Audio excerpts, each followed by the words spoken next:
It took until the 57th pick for Trayce Jackson-Davis' name to get called at the 2023 NBA Draft.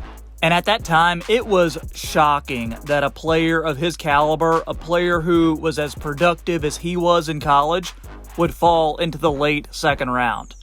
And after what we've been seeing from the rookie lately, with his energy, his defense, and his finding a way to make winning plays, he is not only looking like he should have been picked much higher, but dare I say it, by the end of this season, we'll all be saying, how was Trayce Jackson-Davis not a lottery pick? Welcome everybody, my name is Troy and this is the Half Court Report. Be sure you click that thumbs up button and subscribe for some of the best NBA content that you're going to find on YouTube. Y'all will regret it, I promise you.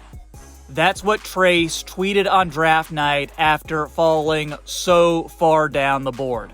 And I know that the story is that the brother of Warriors GM Mike Dunleavy is Trayce's agent, and he helped navigate him to the Dubs. But still, any of the other 29 teams could have taken Trayce. True basketball fans know that those teams majorly whiffed by passing on TJD on draft night. And now everyone else is taking notice too.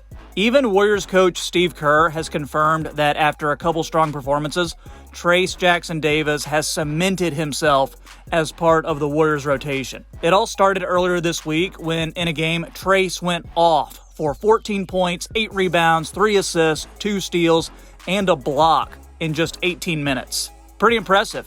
But he followed that up with another awesome performance of 10 points, 13 rebounds, and 3 blocks.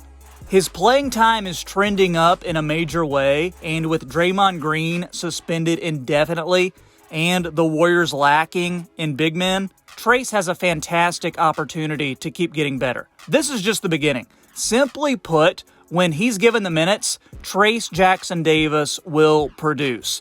His per 36-minute numbers are 15 points, 10 rebounds, and 2.7 blocks, all on 60% shooting.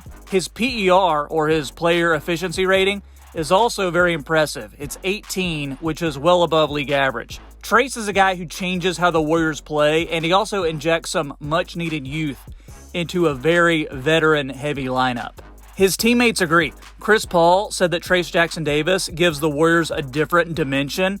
Steph called him the best player on the floor in a recent game, and even Clay called him the steal of the draft, which led to him changing his cringeworthy nickname of Baby T to Trayce Jr.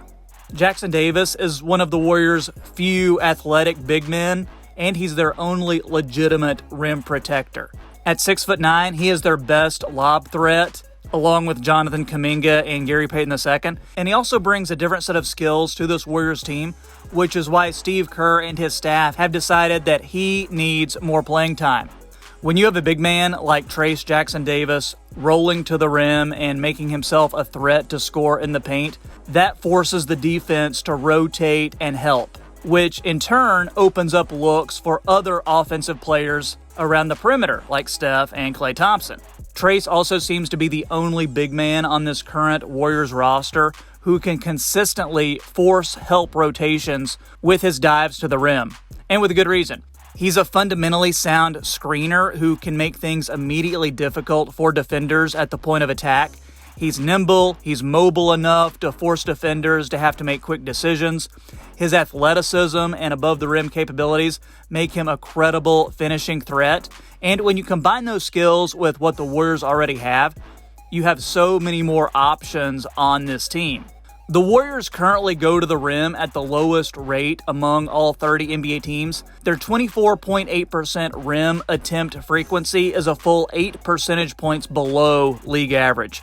And it's 16th in the league in terms of the percentage of possessions finished by the roll man and 14th in points per possession. Simply put, what that means is Trayce Jackson-Davis is an infusion of new possibilities for the Warriors. And I think they have only just begun to explore how he can be used on this team. And guys, I am here for it.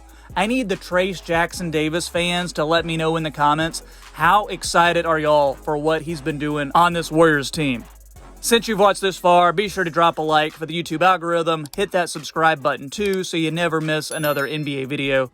Be sure you check out my pinned comment, and speaking of NBA rookies who are making their mark, how about Jaime Jaquez Jr. of the Miami Heat? He was also drafted outside of the lottery, but he is playing like a top 5 pick, maybe even a top 3 pick this year. The Miami Heat have got themselves a good one. And guys, I had to break down his game. I had to do a whole video about Jaquez. Check it out. Let me know what you think, and I will catch you next time on the Half Court Report.